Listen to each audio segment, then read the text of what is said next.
하나님의 말씀은 시편 59편 14절에서 16절입니다.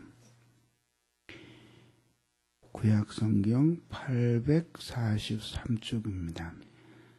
저희는 식물을 위하여 유리하다가 배부름을 얻지 못하면 밤을 새우려니와 나는 주의 힘을 노래하며 아침에 주의 인자하심을 높이 부르리니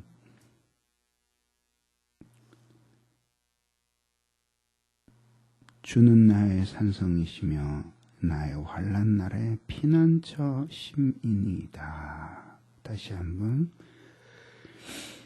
저희로 저물게 돌아와서 개처럼 울며 성으로 두루 다니게 하소서. 저희는 식물을 위하여 유리하다가 배부름을 얻지 못하면 밤을 새우려니와 나는 주의 힘을 노래하며 아침에 주의 인자하심을 높이 부르리니 주는 나의 산성이시며 나의 환난 날의 피난처 심이니이다. 아멘. 시인은 자기를 고통스럽게 하는 이 악인을 단순히 우연적인 악인이 아니라 그 뿌리 자체가 하나님을 두려워하지 아니하고 악을 행하는 악인에게서 악인됨에서 찾습니다. 그래서 시인은 악인을 만나 고통을 받을수록 자신은 하나님에게 속한 사람이 되어야 하겠다는 사실을 역설적으로 확신하게 됩니다. 그래서 시인이 악인에게 퍼붓는 악인을 향하여 하나님께 올리는 이 기도는 단순한 이 마음의 정욕에서 우러나오는 파괴적인 기도라고 말할 수가 없습니다. 그는 말합니다. 저물게 돌아와서 개처럼 울며 성으로 두루 다니게 하소서라는 것입니다. 이스라엘 민족에게 있어서도 이 개는 무도하고 그리고 의식이 없고 그러한 짐승입니다. 그래서 개처럼 자기 토한 것으로 돌아갔고 이런 베드로 사도의 표현도 나옵니다.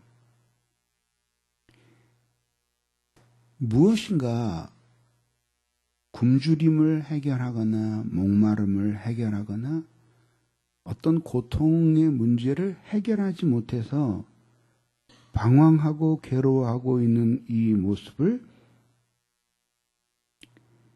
이제 개처럼 울며 성을 두루 다닌다라고 말을 했고, 날이 저물었다는 것은 이제 더 이상 그런 개를 돌보아줄 돕는 사람들이 없다는 것을 말하는 것이죠. 이렇게 하나님 앞에 저희를 위하여 기도하는 것은 역으로 하나님의 공의를 구하는 기도입니다.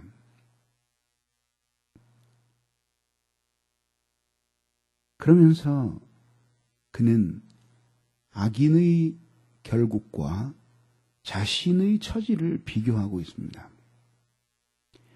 자신은 비록 악인처럼 강하지 못하고 악인은 득세하고 자신은 힘이 없는 것처럼 보이지만은 그러나 결국 악인은 식물을 위하여 유리하다가 배부름을 얻지 못하면 밤을 새우는 처지이지만 하나님을 경외하는 자신은 지금은 비록 연약한 것 같지만은 주의 힘을 노래하며 아침에 주의 인자하심을 높이 부를 것입니다. 그죠?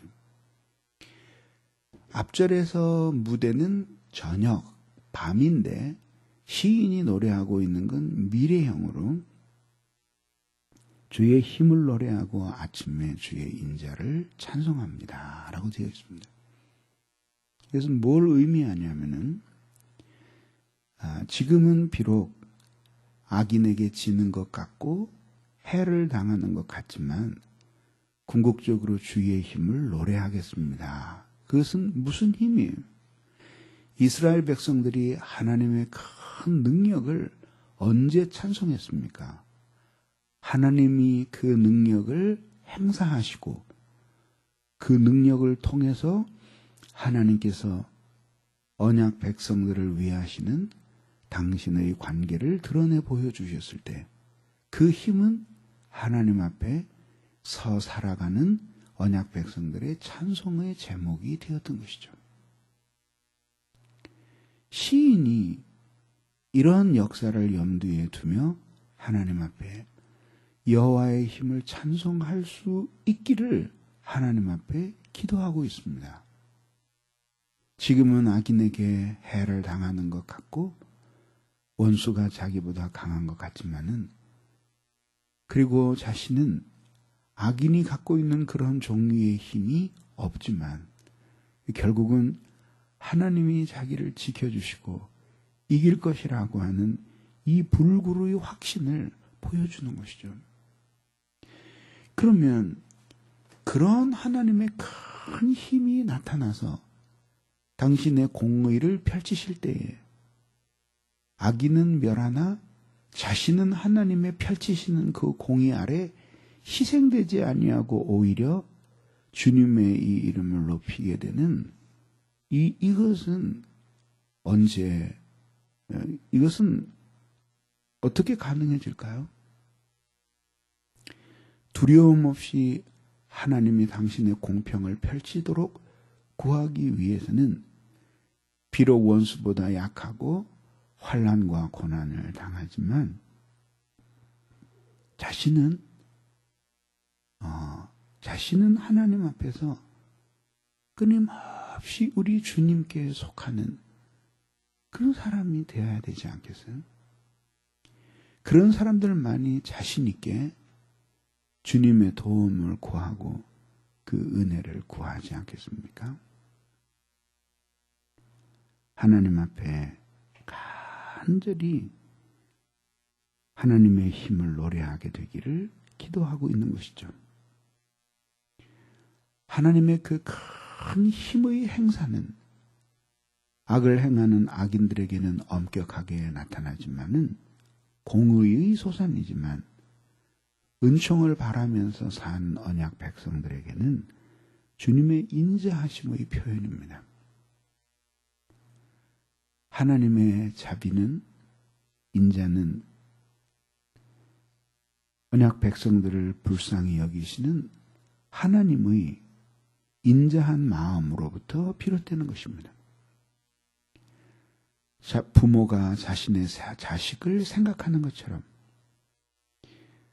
어미가 자기의 자식을 돌보는 것처럼 그런 사랑의 마음으로 언약 백성들을 돌보시는 것이죠. 시인은 그것을 기대하는 것입니다.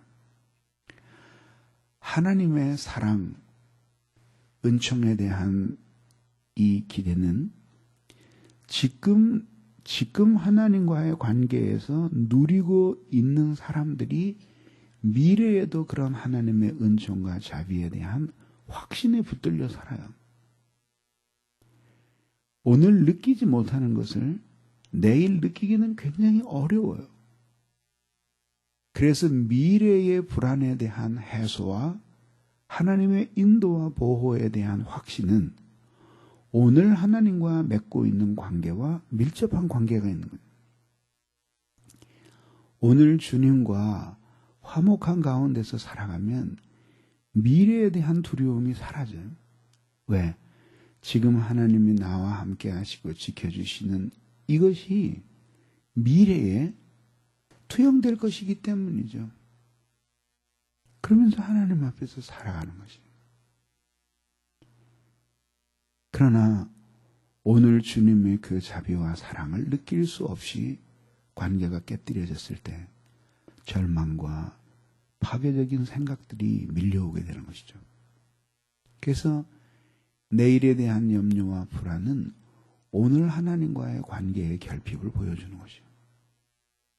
시인은 비록 핍박을 받고 고난을 당하고 악을 행하는 원수들에 의하여 고통을 받고 있었지만은 오늘 하나님과의 돈독한 관계 속에서 살았기 때문에 지금은 아무 증거가 없어도 내일 아침에는 하나님의 인자하심을 노래할 것이라고 하는 확신에 붙들렸어요. 상황으로 하나님의 능력을 해석하는 것이 아니라 하나님의 능력에 대한 믿음으로 현실을 해석하면서 그렇게 주님과 함께 동행하며 살아가는 사람이 되었던 것입니다. 그러면서 그는 고백합니다. 주는 나의 산성이시며 나의 환난 날에 피난처이심이니이다 라고 말이죠. 많은 군사들을 이끌고도 도저히 점령할 수 없는 깎아지른 절벽 위에 서 있는 산성. 하나님의 보호하심을 받는 자신의 처지를 그렇게 산성 속에 피난하고 있는 사람으로 묘사했습니다. 환난 날에 난리가 미치지 아니하는 피난처, 거기를 주님의 품으로 묘사했습니다. 하나님의 섭리는 오묘하기 때문에 하나님은 종종 악인에게 핍박을 받고 원수에게 고통을 당하면서도 하나님께서는 우리 한 사람 한 사람을 붙들어 때로는 시련과 환난을 당하게 하시면서까지 당신의 품으로 돌아오게 하시는 것이죠. 악인이 처처에 횡행하고 악이 나에게 미치지만 그러나 하나님 앞에 주님의 손에 붙들려 사는 사람들에게는 그 주님의 품이 산성이요 환난 아래 피할 피난처가 되는 것이죠. 그분의 품 안에서 쉬노라면 성난 파도와 같이 출렁거리든 나를 애워싼 수많은 상황들이 잠자고 나는 그 환난과 풍랑 때문에 주님의 품을 더 그리워하게 되는 것입니다. 그래서 고난의 문제는 그렇게 간단한 문제가 아니에요. 하나님께서는 그 고난과 고통을 통해서 언약 백성들을 당신의 품으로 다시 불러들이시고 당신 앞에서 사는 진정한 행복이 무엇인지를 깨닫게 하시기 때문입니다. 범사에 의지할 만한 이는 우리 하나님밖에 없습니다. 주님을 깊이 신뢰하고 의지하며 오늘도 이기는 성도들이 되기를 바랍니다. 기도하겠습니다. 고마우신 하나님 감사합니다. 부족한 저희들을 지켜주시고 오늘 이 시간에도 아버지 앞에 간구하고 기도하게 해주시니 고맙습니다. 신실하신 하나님, 오늘도 저희와 함께 해주시옵소서. 은혜를 내려주시옵소서. 그래서 주님의 말씀을 잘 깨닫고 아버지의 뜻대로 사는 저희들이 되도록 하나님이 힘을 주시고 은혜를 내려 주시옵소서. 우리가 환난과 시련에 애워싸이나 주님은 우리의 산성이 되시고 환난 날에 피난처가 되어 주시옵소서.